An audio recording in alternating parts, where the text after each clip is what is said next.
Volumen 6. Diálogo 86. Septiembre 7 de 1904. 6:68. La atención para no cometer pecado suple el dolor del pecado.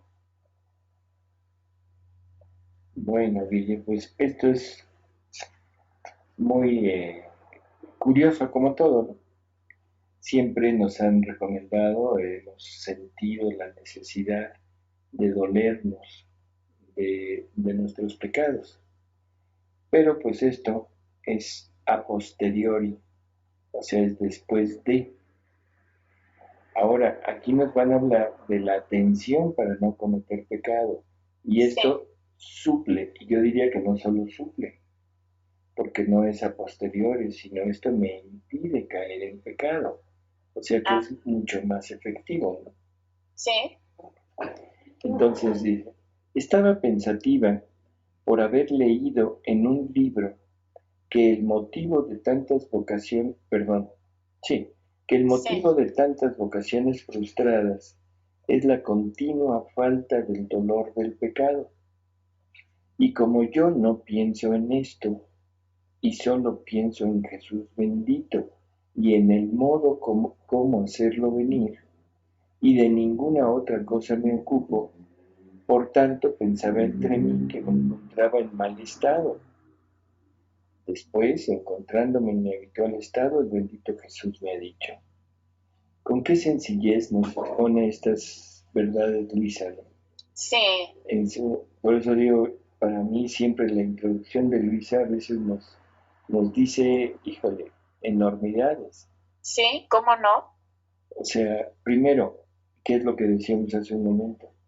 Siempre se nos ha dicho que el dolor del pecado, o sea, es algo que nos hace elevarnos, que primero nos hace arrepentirnos, nos hace sentirnos mal por haber ofendido, por haberle ocasionado un daño a Jesús, y que eso es como el inicio de un camino de perfección, y así es, ¿no? Sí. Pero siempre es a posteriori. Ya le ocasioné el dolor a Jesús. Así es. Ya me salí de la divina voluntad en caso de que quiera estar viviendo en la divina voluntad. Entonces, el chiste no es el dolerme del pecado. Y si me voy a poner a dolerme de mis pecados anteriores, eso es ensuciarme, enfangarme nuevamente en mi pecado. Esto ya lo hemos comentado. Que Jesús le dice que cuando un alma ha sido perdonada, el volver a pensar en el pecado es un desconfiar de su misericordia y de su perdón. ¿Te acuerdas? Sí. Entonces, como que eso está en contra de esto. Pero esto, hay que recordarlo, está enfocado a nivel de virtud y a nivel de vida, no en la divina voluntad, sino a nivel de vida de santidad humana. Y entonces sí, es perfecto, es el camino adecuado. Pero ahora en la divina voluntad, el chiste es no llegar a pecar, porque si llegué a pecar, ya me salí y ya di al traste con la vida que Jesús estaba desarrollando en mí. Así es. ¿Sí? Entonces, aquí Luisa lo dice de una manera, bueno, es que yo jamás pienso en mis pecados. ¿Por qué? Porque lo único que me interesa es encontrar a Jesús y que Él venga. Y esa es la atención, ¿sí?, de que nos están hablando. Entonces Jesús le dice: hija mía, la atención en no cometer pecado suple al dolor, y aunque uno se doliese y con todo y eso cometiera pecado, su dolor sería vano e infructuoso. Y creo que es totalmente válido, ¿no? Sí. ¿De qué me sirve dolerme si ya volví a pecar? Claro.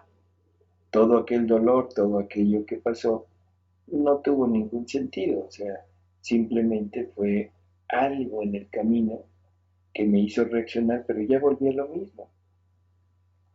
Dice, mientras que la atención continua para no cometer pecados no solo tiene el lugar del dolor, sino que fuerza a la gracia a ayudarla continuamente, en modo especial a no caer en pecado y mantener al alma siempre limpia. Y aquí hay palabras que son muy, muy fuertes. No sé si te diste cuenta. O sea, la atención de no cometer pecado, o sea, suple, ¿no? Pero lo importante es fuerza, obliga, ¿sí? Sí, A la gracia para darnos la mano, para ayudarnos, para no caer en el pecado. O sea que sí, no, la atención no es la fuerza con la que vamos a resistir, sino es la puerta para que entre la fuerza divina, que es la gracia, para llevarnos al triunfo sobre la tentación. sí. Y además dice continuamente y en modo especial. Así es, ¿sí? Entonces creo que esto vale la pena tenerlo en mente. Si caigo en el pecado, bueno, debo tener el dolor, ¿sí? Y ojalá que nos reinjertáramos nuevamente a la divina voluntad para tomar el dolor de Jesús por el pecado. Porque mi perspectiva de pecado no tiene ni la más remota veracidad en cuanto a lo que realmente cometí. Sí, ¿Sí? O sea, un pecado, el que sea, no importa cuál. Puede ser desde un pecadito venial, voluntario, hasta un pecadote mortal, también voluntario. La gravedad del pecado no tiene significado en cuanto a la vida de la divina voluntad, porque los dos dieron al traste con la vida divina en la criatura. Tanto el pecadito venial como el pecadote mortal. claro. Los dos anularon la continuidad de la vida divina en mí. Entonces, la perspectiva del dolor va a variar. No me puedo doler igual por haber dicho una mentira que por haber matado y asesinado a una persona, haberla violado, haber violado a un niño, haber robado. Ay, claro. Nosotros, humanos, tendemos a valorar por más o menos nuestros criterios. Entonces, mi dolor de pecado es un dolor que va condicionado a mi criterio, a mi cultura, a mi educación, en fin. Pero el dolor de pecado que Jesús tiene, Él sí valora perfectamente, porque lo que está valorando es la muerte que le dimos a su vida en nosotros. Y entonces, ojalá y nosotros cada vez que nos tengamos la necesidad de dolernos por haber caído, le pidamos a Jesús que nos deje sentir tantito el dolor que Él tiene por nuestros pecados. Y ahí están las horas de la pasión que nos servirían como una guía para entender qué clase de dolor le estamos infringiendo. ¿De acuerdo? Sí, Dice, por eso continúa estando atenta a no ofenderme ni mínimamente, y esto suplirá a lo demás. 669, septiembre 8 de 1904. El desaliento mata más almas que todos los otros vicios. El coraje hace revivir y es el acto más loable que el alma pueda hacer. Bueno, desaliento, Guillén, falta de vigor, ¿sí? Un decaimiento, un desánimo espiritual, o sea, del alma. Sí, Esto es lo que nos dice esa palabra. Y el coraje, bueno, pues lo contrario, ¿no?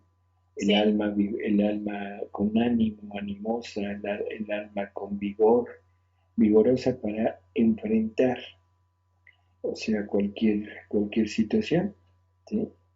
Y decíamos que cada vez que oímos la palabra enfrentar, generalmente estamos hablando de un enfrentar a otro, enfrentar a un enemigo. Y hablando de la parte espiritual, bueno, pues el enemigo ya sabemos quién es, ¿no? Sí.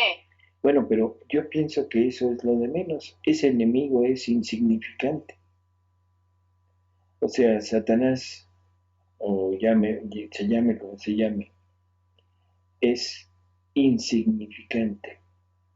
Y como Jesús dice, es una vil lombriz. Ni siquiera serpiente, una vil lombriz. ¿Quién es el fuerte? ¿Quién es el adversario fuerte? Ese adversario al que debo enfrentar es a mí mismo. ¿Mi voluntad? Mi voluntad. Porque a final de cuentas, Satanás puede influir sobre mi voluntad. Satanás puede poner cosas que atraigan a mi voluntad hacia Él, hacia el no Dios. Pero el que va a decidir hacerlo es mi voluntad. Sí. Entonces el verdadero enemigo soy yo, no Satanás. Y si recordamos en el diálogo pasado, ¿te acuerdas? Hubo una lectura donde Jesús decía que si todas las potencias diabólicas se juntaran, todas juntas, no podrían entrar dentro de un corazón y apoderarse de él, a menos de que el alma les diera permiso. Así es. ¿Sí? Entonces creo que estas palabras hay que valorarlas así. Dice, todas las potencias diabólicas, o sea, todo el infierno junto, sí, con todo lo que puedan hacer y tener la fuerza y todo, contra un alma decidida a no pecar, no pueden nada. Por lo tanto, el enemigo a vencer soy yo, no Satanás. A él dejémoslo en su lugar, en el punto que le corresponde. Una vil lombriz. Le puedes tener horror, te puede dar horror ver una lombriz. Claro. Como si dijera una cucaracha, todo el mundo brinca y dice, ay, no, eso no. Bueno, sí. Pero hacerte algo una lombriz, ¿podrá? Pues no, pero sí te da horror. Te da horror. Y ahora, si ¿sí? tú te dejas, te desnudas, te entierras entre puras lombrices, pues a lo mejor sí te hacen daño. Claro. Pero eso es por tu voluntad. Entonces al demonio vamos a darle el lugar que merece, un lugar despreciable. ¿De acuerdo? Sí. Bueno, dice, continuando mi habitual estado, mi adorable Jesús no venía.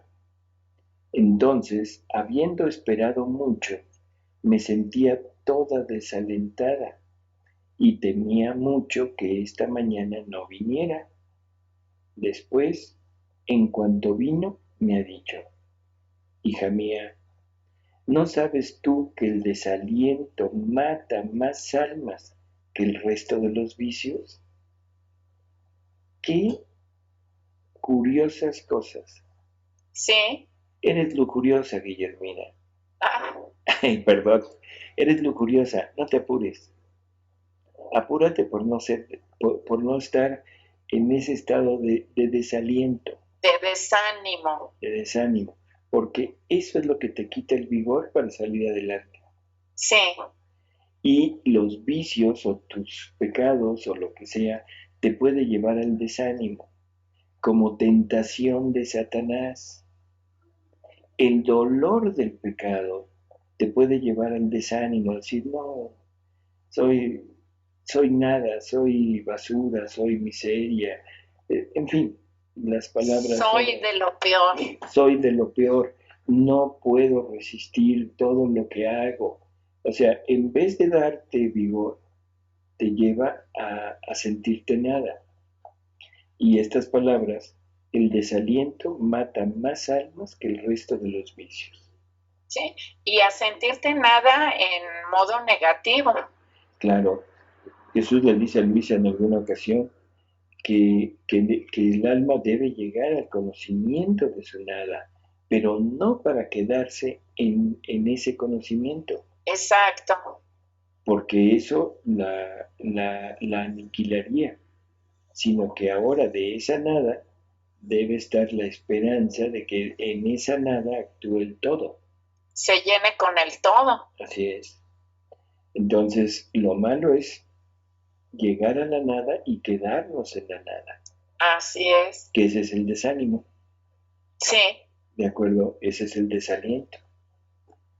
Dice, por eso, ánimo, valor, porque así como el desaliento mata, así el valor, el coraje hacen revivir, y es el acto más loable que el alma pueda hacer, porque mientras se siente desalentada, del mismo desaliento toma valor, se anula a sí misma y espera, y deshaciéndose a sí misma, ya se encuentra rehecha en Dios. ¿Sí? Sí. Entonces es lo que decíamos. Creo que está bastante claro. Así que por favor, nunca permitir que el desaliento nos tome. Aunque seamos muy pecadores. Aunque seamos muy pecadores, aunque seamos todo lo que sea. Sí, confiar en Dios. Así confiar, es. confiar. Así es.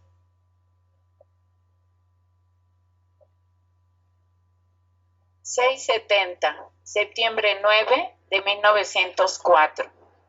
En cuanto el alma sale del fondo de la paz, así sale del ambiente divino. La paz hace descubrir si el alma busca a Dios o por sí misma. Y esto es también como hasta los títulos, Guille. Sí. Vamos a irlo leyendo, sí, pero a mí sí me llama mucho la atención esto. La paz es lo que me lleva a descubrir si todo lo hago buscando a Dios o me busco a mí. Exacto. ¿Qué quiere decir esto?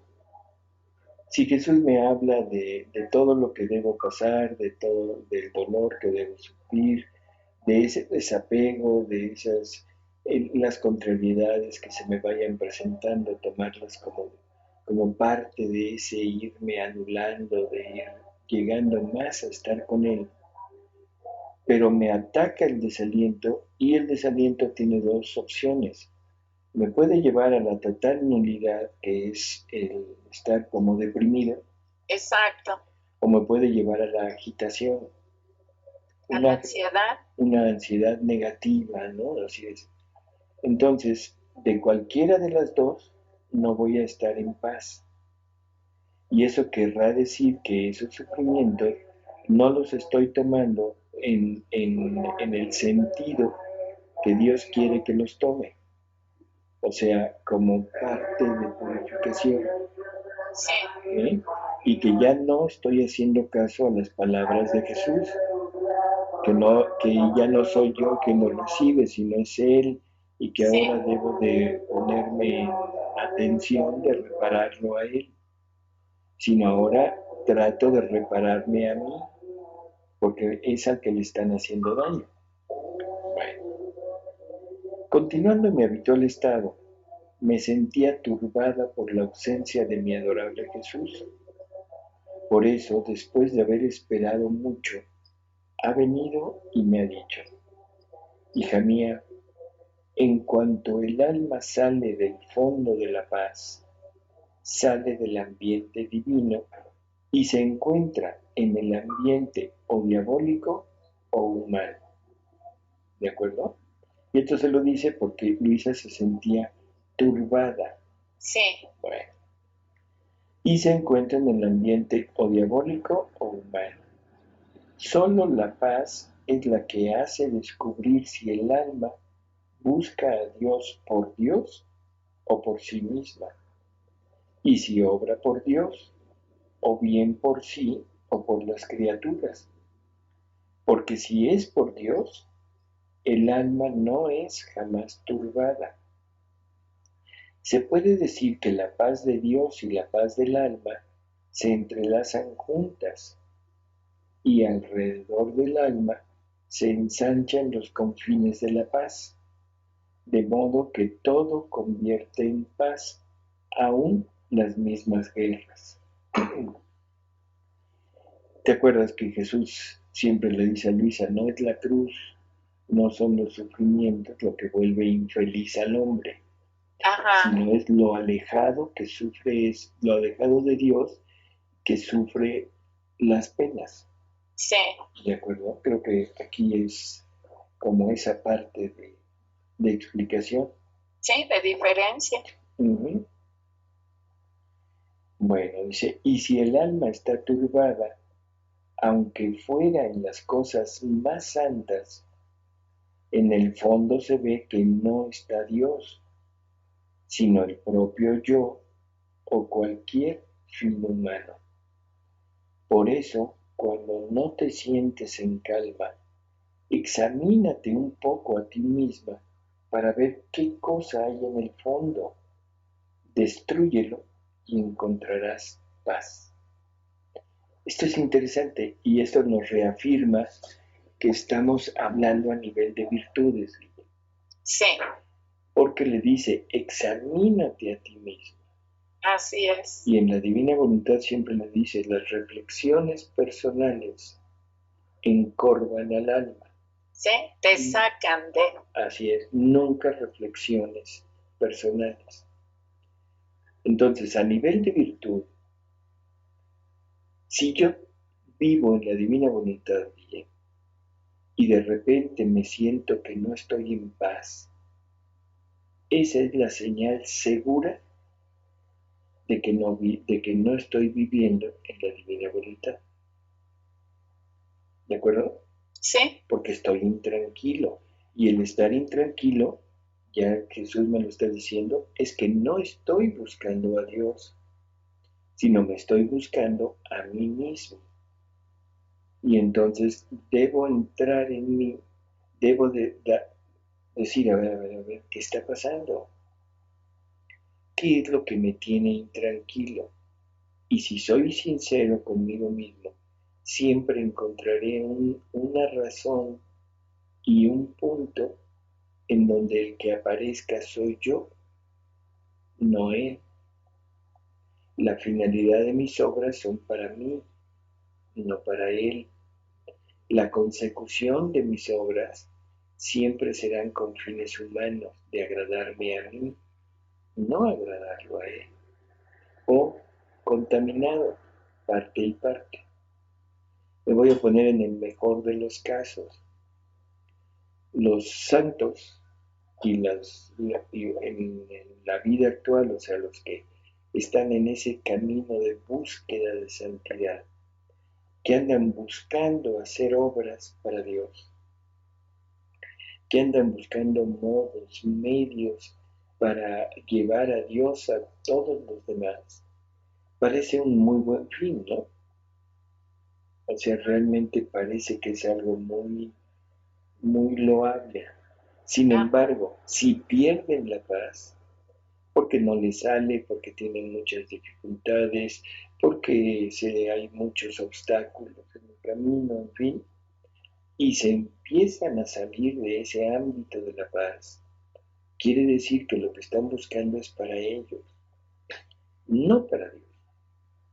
Ellos van buscando su finalidad de acercar a los demás a Dios, no es finalidad divina. No sé si queda claro. Sí, cómo no, su propia satisfacción. Así es, aún en las cosas santas. Sí, cómo no. Sí. Y es muy importante eso porque es muy sutil la rayita, ¿no? Que Exacto. divide. O sea, muy, muy delgaditita. Sí. Y aparentemente me preocupo por Dios porque no se lleva a cabo su obra. pero en realidad me estoy preocupando porque el que quiere la obra soy yo. Exacto. Es como David, o sea, ¿te acuerdas? Que quería reconstruir el templo y no quería hacer otra cosa más que eso, hasta que Yahvé le manda a decir, le dice, bueno, y no eres tú. ¿Qué templo me vas a construir a mí que cree todo el infinito?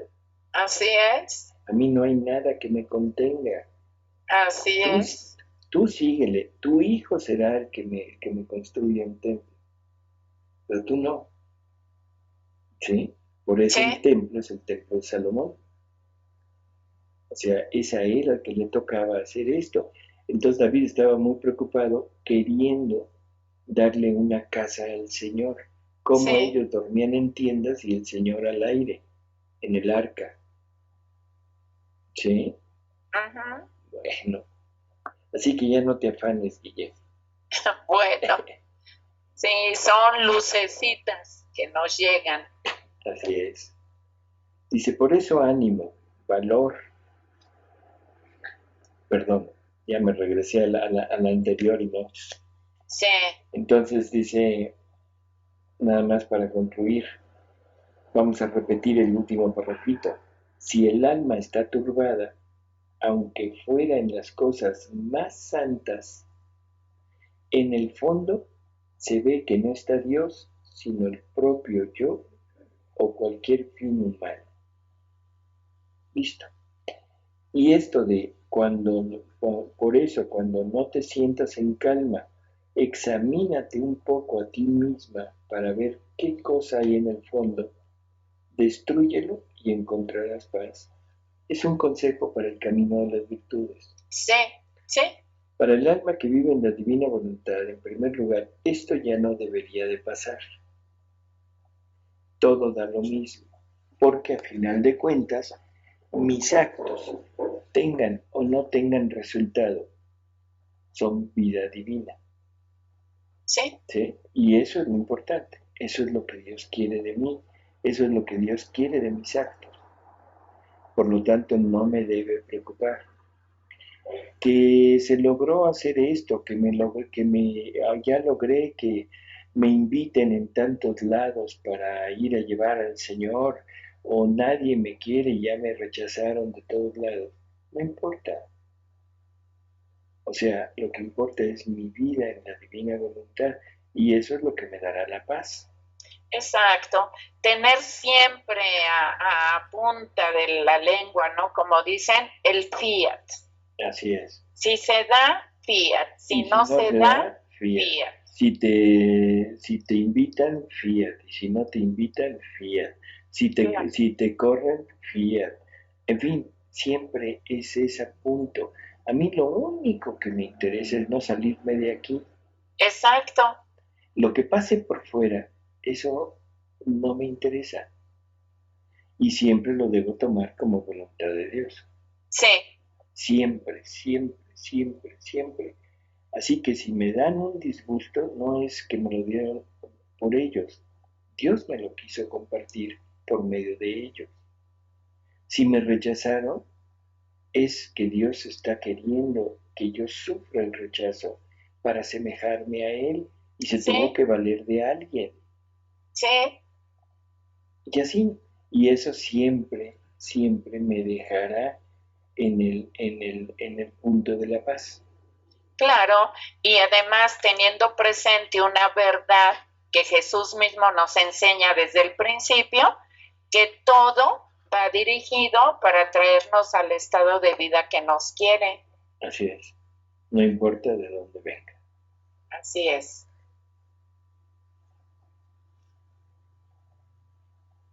671, septiembre 13 de 1904. La verdadera donación es tener sacrificada continuamente la propia voluntad. Y esto es un martirio de atención continua que el alma hace a Dios. Ay, y ojalá y se entendiera lo que es estrenarse, ¿no? Aquí nos lo dice tan sencillo, es tener sacrificada continuamente la propia voluntad. Y todo el mundo dice, bueno, ¿y eso cómo se hace? Pues sí, ¿no? Sí, No has oído que te dicen, bueno, ¿y eso cómo lo logro? sí, y yo misma cuando empecé a conocer esto, dices, ¿qué? ¿Cómo? Exacto. Y aquí Jesús en 3 palabras nos lo dice, martirio de atención continua. ¿Sí? Es un martirio de atención continua. Se me presenta la ocasión de salirme de la divina voluntad. ¿De acuerdo? Ajá, Yo ya me doné a Dios y se me presenta la posibilidad de salirme y de actuar con mi voluntad. No importa en qué, o sea, eso es lo de menos. Bueno, en el momento que yo ponga atención a lo que debo hacer, no a lo que quiero hacer, en ese momento estoy martirizando el quiero hacer, sí, lo que quiero hacer. Le estoy dando muerte. Y eso es un martirio. Y un martirio más cruento que el martirio externo, ¿eh? ajá, O sea que la palma del martirio de los mártires es nada en comparación con la palma de martirio del que es un martirio de atención continua. Porque animarse al martirio una vez puede ser en un momento de euforia, de amor, en de fin, fervor, de sí, fervor. Y de valor. dices, que te echo a león, échame. Que te fusilo, fusílame. Ya sé que es, quién sabe qué se siente recibir un balazo, pero bueno, no pasa de pum y se acabó. Pero aquí es un pum continuo. Aquí ya sabes lo que se siente y te expones nuevamente a eso. Ya sabes lo que se siente recibir el tiro de gracia. ¿Y Ay, sí? sí, Y al siguiente acto dices, ay, es que, pues dámelo otra vez. Y dámelo otra vez. Por eso digo que ojalá y se entendiera lo que quiere decir donarse, ¿no? Encontrándome en mi habitual estado, después de haber esperado mucho, Jesús se ha hecho ver que estaba estrechado a mí, teniendo mi corazón entre sus manos, y mirándome fijamente me ha dicho, hija mía, cuando un alma me ha dado su voluntad, no es dueña de hacer más lo que le place. De otra manera, no sería verdadera donación. Mientras que la verdadera donación es tener sacrificada continuamente la propia voluntad a aquel que le fue donada. Y esto es un martirio de atención continua. Entonces,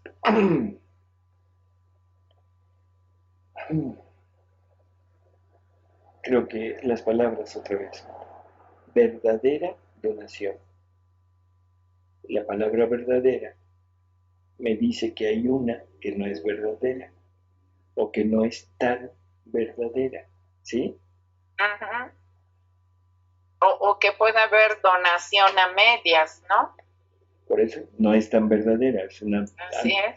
una donación a medias, que en realidad eso no es donación, Sí, porque es donación en lo que me gusta, es donación en lo que quiero, pero no es una verdadera donación.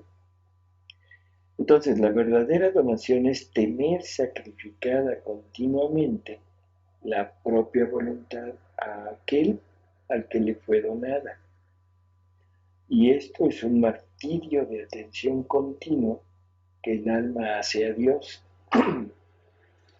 ¿Qué dirías tú de un mártir que hoy se ofrece a sufrir cualquier tipo de penas y mañana se retira? ¿Te imaginas a Jesús en la cruz y de repente diciendo, bájenme, bájenme, bájenme porque ya no aguanto y al rato me vuelven a subir? pues sí, denme 15 días para reponerme. Ándale, así un poquito de, Sí. ay, qué tranquilidad, No, ¿sí? no, no. ¿Verdad que no? No, absolutamente. Sin embargo, aquí quiero tomar este punto. Dios sabe cuando el alma necesita reposar y le da alivios. En la pasión de Jesús, el Padre le dio 3 alivios. ¿Cuáles serían? Ay, a ver, no había pensado en eso. Las 3 caídas. Ah, Porque vas que ya no puedes y te caes. Y dices, un momento de de no cargar el peso. descanso. Luego vienen las patadas, los golpes, los latigazos, párate y otra. Pero ese descanso ya fue. ¿Lo habías pensado por ahí? No, ni se me había ocurrido, fíjate. O sea, es parte. Todo entra, va combinado, tiene un significado espiritual para nosotros. Sí, muy fuerte, ¿sí? Muy claro. Pero también tiene este significado. O sea, cáete y es un aliento. Ahora, descansa un segundo. ¿Ya? Ahora, párate de nuevo. En fin. Pues sí, me recuerdas también como en el parto, el dolor que produce una contracción es agudísimo. Ay, pero te dan descansitos, te dan pausas. Y ahí viene de nuevo. Sí, pero agarras como aliento para el que sigue. Así es. Entonces, esto es simplemente una idea, no está en ningún lado. No, pero es interesante. Es una idea de que la caída puede ser eso. Sí. Bueno, entonces, ¿qué dirías tú de un mártir que hoy se ofrece a sufrir cualquier tipo de penas y mañana se retira? Dirías que no tenía verdadera disposición al martirio y que un día u otro terminará por renegar de la fe. Lo mismo digo yo al alma que no me deja hacer de su voluntad lo que me place, y ahora me la da y luego me la quita, y le digo, hija, ¿no estás dispuesta a sacrificarte y martirizarte por mí? Porque el verdadero martirio consiste en la continuación. Podrás decirte resignada, uniformada, pero no mártir. Y un día u otro podrás terminarla retirándote de mí, haciendo un juego de niños de todo. Interesantísimo, ¿no? Sí. O sea, es un Jesús que dice lo siguiente, o sea, mientras estás sacrificándote y martirizándote por mí, ¿sí? Pero de repente te sales, es porque no estás martirizando tu verdadero deseo. Y tu verdadero deseo es de descanso. Y entonces el martirio se convierte en un ofrecimiento, en algo trivial y en algo simplemente humano. Es un martirizar mi voluntad desde mi voluntad hasta donde yo quiera. No sé si te acuerdas de las maquinitas que había antes, Guille, para dar toques. Ay, sí. ¿Sí te acuerdas? Sí. Bueno, sí me acuerdo, aunque nunca las experimenté, ¿eh? ¿No? Bueno, los que tuvimos la desgracia de experimentarlas, era un ir aguantando, pero llegaba un momento que decías, no, ya no. O sea, a menos que te quedaras pegado y entonces empezabas a retorcer la cara y los ojos. Sí, pues ya no puedes ni hablar. Y todo el mundo decía, ¿cómo aguanta? Pero no, lo que pasa es que ya no podías ni hablar, ¿no? Exacto. Pero en realidad, o sea, es eso, es un estarte sacrificando hasta donde tú quieres. ¿Qué es lo que estás haciendo? Darte un gusto. En realidad ya no es sacrificio, es un gusto. Sí. ¿Sí? El sacrificio empieza cuando quieres el descanso. Exacto. Ahí es cuando te dicen, síguele.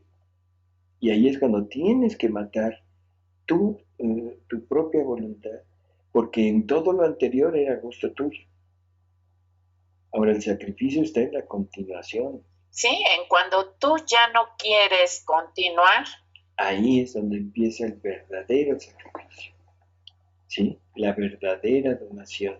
Ahí está. Dice, por eso está atenta y dame la plena libertad de hacer contigo según el modo que más me plazca. Somos muy sensibles, Guille, y nos encantan las canciones de alabanza. Por ejemplo, aquella de apodérate, apodérate, Sí, apodérate de sí, mí. Y uno dice, ¿y en verdad sabrás lo que estás diciendo? ¿De verdad sabremos lo que estamos pidiendo. cantando, pidiendo? Y a la hora que nos los mandan decimos, ay, no, no, no, espérame tantito. Por ahí no, por ahí no. Manita de puerco no. Sí, O sea, es curioso, ¿no? Pero esto es lo que Dios nos pide, Guille. Así que, pues, terminamos. El tiempo se nos termina. ¿Va a haber pregunta, Guille? sí, te tengo una pregunta. Creo yo muy oportuna. Te quiero pedir que sin comentar yo mucho, ¿verdad? Que nos aclares si es posible que haya vida extraterrestre o no. Como que fue muy tajante la pregunta, ¿verdad? Mira, es una pregunta muy interesante porque esto se debate y cada vez más conforme se va descubriendo el universo, ¿no? En la medida que el hombre tiene capacidad de penetrar en ese infinito, es en la medida en la que se afianzan las ideas o las fantasías de vida fuera de aquí. Lo primero que habría que decir es, hay dos tipos de vida, Guille. Una vida creada por Dios, o sea, con la finalidad nada más de vivir como serían las plantas, los animales. O sea, ese tipo de vida yo pienso que debe estar por todo el universo. O sea, ahí no creo que haya ninguna posibilidad de que no se haya dado este tipo de vida, sobre todo sabiendo la inmensidad de formas y de maneras de adecuarse a los ambientes externos. Aquí mismo en la Tierra, o sea, tenemos organismos que viven en medios total y absolutamente imposibles para el resto de las especies que hay, ¿no? Tenemos plantas, tenemos microorganismos que no requieren, por ejemplo, del oxígeno. Y para nosotros sería como impensable, pero bueno, el caso es que yo creo que sí. Ahora, si hablamos de vidas creadas a imagen y semejanza de Dios en Jesús su Hijo y destinadas a vivir la vida divina, ahí yo creo que definitivamente no. Y vamos a tratar de ir esclareciendo esto. En múltiples ocasiones Jesús le dice a Luisa que la costumbre de Dios es cuando quiere hacer un bien universal, y aquí el bien universal sería compartir la vida divina. Cuando quiere hacer un bien universal, primero lo trata al tú por tú con una sola persona. Y una vez que Dios ha conseguido el pago de aquella obra, porque Él también quiere recibir algo, ¿no? Hemos dicho que el amor, su principal necesidad es dar, es amar, pero que está queriendo recibir el pago, o sea, la correspondencia. Entonces, una vez que Dios ha conseguido el pago de todo lo que Él quiere dar, una vez que esa persona con la que está tratando, ese medio, logró llegar al final, ahora de ahí tomamos todos, porque en esa persona concentró todo el bien que Él quiere que tengamos todos. La idea, sin meternos en honduras, la idea de la familia humana la concentra en uno solo, y ese uno solo es la humanidad de Jesús. O sea, desde el momento de la generación del Verbo, la idea del Padre era tener alguien con quien conversar, alguien con quien tener una relación de amor, ¿sí? Y ese alguien necesitaba ser capaz de recibir todo el amor divino y de poder dar en la misma medida amor divino al Creador, o sea, al Padre.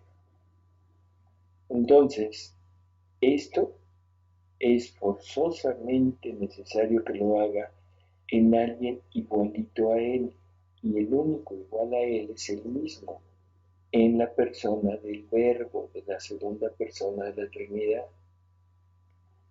Cuando deciden que el Verbo se encarne, tome una humanidad, o sea, para vivir en ella, y Dios crea todo el universo para que esta persona viva fuera de Dios y pueda haber una interrelación de amor entre la divinidad y la divinidad encarnada. En ese momento deposita todo en Él. Ahí está todo lo que todos nosotros debemos de tener. Entonces, todos debemos tomar de Jesús. Jesús es nuestra fuente, y todo lo que Jesús no haya tenido, yo no lo puedo tener. Yo lo debo recibir directamente de Jesús. Entonces, si no lo recibo de Jesús, definitivo, no lo podré tener. En el tiempo ya, eso fue en la eternidad. Ahora, en el tiempo, una vez creada toda esta máquina del universo, Dios decide sacar a la primera criatura que va a estar creada a imagen y semejanza de Dios en su Hijo Jesucristo. O sea que somos creados a imagen y semejanza de Jesús. En el relato de Génesis nos dice que Dios creó con sus propias manos, del barro de la tierra, creó la figura del hombre, y para darle vida le insufla, ¿sí?, su aliento. En ese insuflar su aliento está poniendo la misma vida de Jesús, o sea, a Jesús mismo, porque era un querer repetir la vida de su Hijo, ¿sí?, en los demás. Y eso es lo que ahora conocemos como la divina voluntad, querer que Jesús repita su vida en nosotros. Eso es darle cumplimiento al Evangelio, cuando San Juan en la última cena Jesús está diciendo: yo en ellos, tú en mí, para que ahora ellos sean uno con nosotros, como tú y yo somos uno. ¿De acuerdo? Ese es el punto. Así que necesitamos llevar esta parte, necesitamos tener este concepto muy claro, Guillermo, de lo que es el tratarlo al tú por tú con uno. Primero, Dios lo trata con la humanidad de su Hijo. Esa es el primer punto, y todo lo que vayamos a recibir como familia humana tendrá que salir de Jesús. De ahí en adelante, ahora Jesús se pone en el hombre, en ese primer hombre creado que es Adán, en aquel momento, en el momento de insuflar su espíritu. Ahí está Jesús presente, y eso en la narración bíblica está figurado en el árbol de la vida que está implantada, que está puesto en el centro del paraíso, ¿sí? Y eso es el punto principal.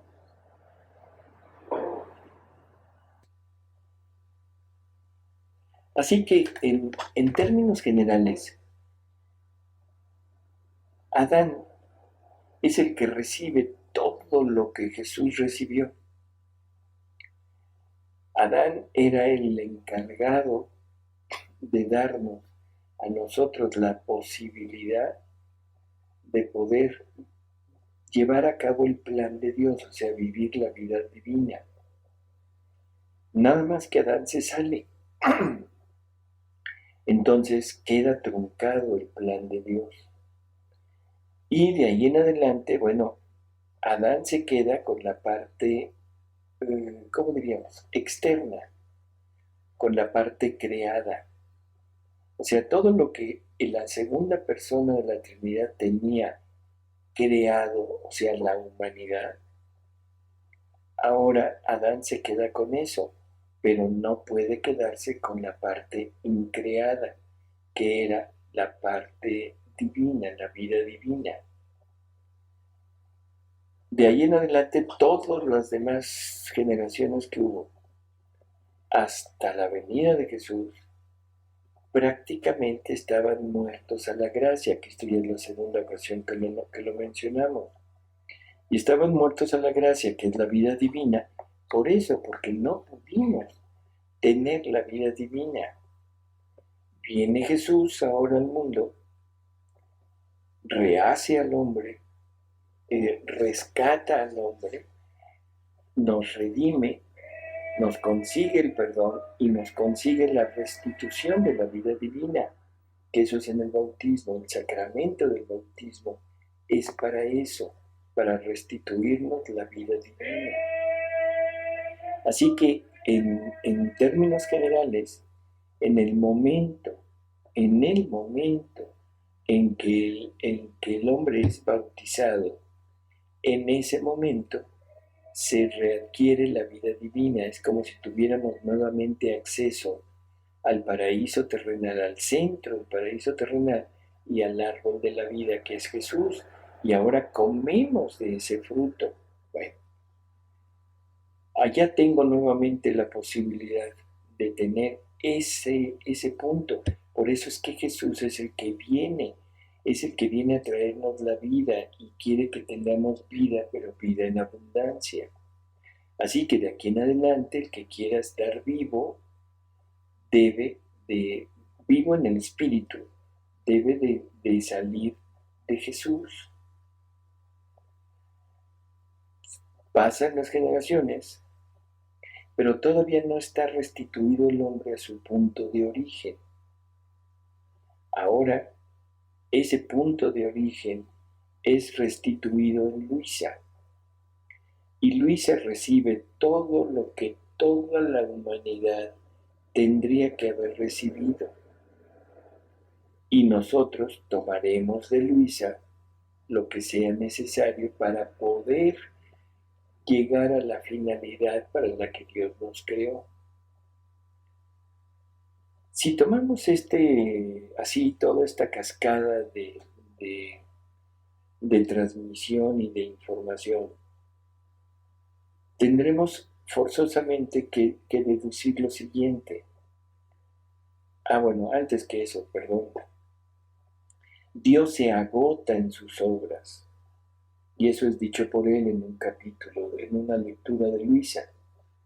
Dice que cuando Dios hace algo, agota todo lo necesario para hacer eso. O sea, un árbol tiene todo lo que se necesita para ser árbol. Si Dios le hubiera puesto algo más, ya no sería árbol, sería otra cosa. Pero ya no sería árbol, porque ya agotó todos los requerimientos para árbol. ¿Sí? El ser humano ya agotó, Dios agotó todo lo necesario para ponerlo primero en su Hijo, en la humanidad de su Hijo, en Jesús. Después lo deposita en Adán, pero Adán pierde una parte de eso. Pero sigue estando Jesús como modelo.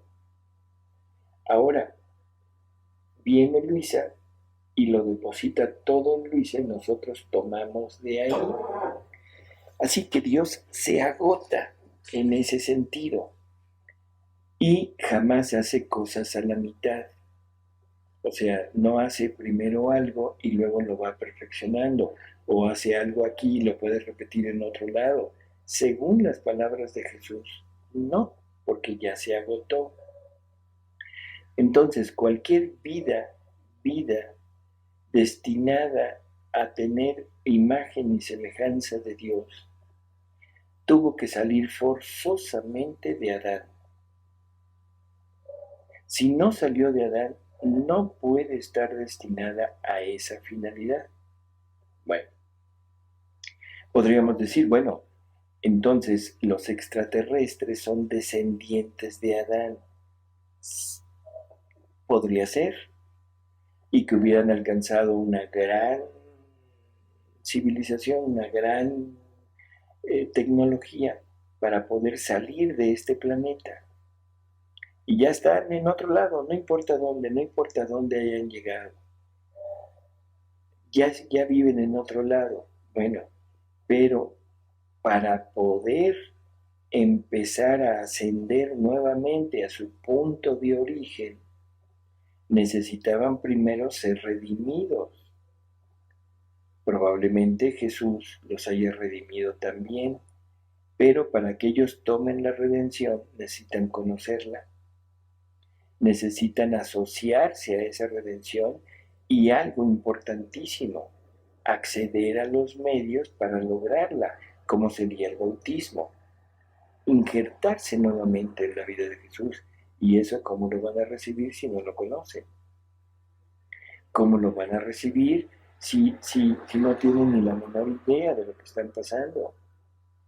No tienen una iglesia fundada, no tienen ministros que les impartan, que les den todas estas gracias, todos estos sacramentos. ¿Sí? Y luego no tienen el conocimiento de Luisa para poder llegar al punto de restitución completa, total de la divina voluntad obrante en la criatura. Por lo tanto, no hay forma de pensar en una vida extraterrestre que esté destinada a compartir la vida divina y a una vida eterna junto con Dios, que no haya salido de Adán. Así que pensar en vida extraterrestre inteligente es terriblemente difícil. Ahora, lo más sencillo de pensar es, Jesús se pudo aparecerse en otro planeta. No, porque Dios no puede repetir, Dios ya agotó todo. Dios agotó todo lo necesario para ser una madre. La Virgen María lo tiene todo. ¿Qué puede poner en otra persona, en otra región del universo, para hacer su madre? Porque Jesús tendría que haber nacido aquí para pasar una infancia y para poder redimir al hombre desde el momento mismo de su concepción. Si no, no podría hacerlo. Que Jesús tendrá que ser nuevamente crucificado. Eso querría decir que su crucifixión de aquí, su pasión de aquí, fue incompleta. Y Dios no sabe hacer cosas incompletas. Ya vamos a tratar de cortarlo porque el tiempo apremia, Guille. Definitivo, no. Vida destinada a compartir la vida divina y a vivir eternamente con Dios, extraterrestre, no. Vida que no tenga esta finalidad, puede haber mucha. Puede haber vida vegetal, por supuesto. Puede haber vida animal, por supuesto. Pero no la vida del hombre, que ese es el punto principal. Ahora, aquí podríamos hablar años de esto. Se supone que el animal y el vegetal están destinados a servir al hombre. Servirlo en el punto de que Dios transmite en las cosas creadas un conocimiento de Él. O sea, eso es San Pablo. Todas las cosas creadas son una manifestación de los atributos divinos y al mismo tiempo es para poder sustentar la vida del hombre. Pensar en un planeta X, que haya frutos y haya animales y haya cereales y haya todo, que no le sirvan al hombre, es difícil pensar. No es fácil. En fin, pero definitivamente desde un punto de vista religioso, no se puede pensar en vida extraterrestre. Bueno, Guille, pues ahora sí se nos termina nuestro tiempo y pues esperemos que todo haya sido suficiente esta explicación y pues nos vemos en la próxima, el próximo diálogo divino, Guille. Hasta luego a todos.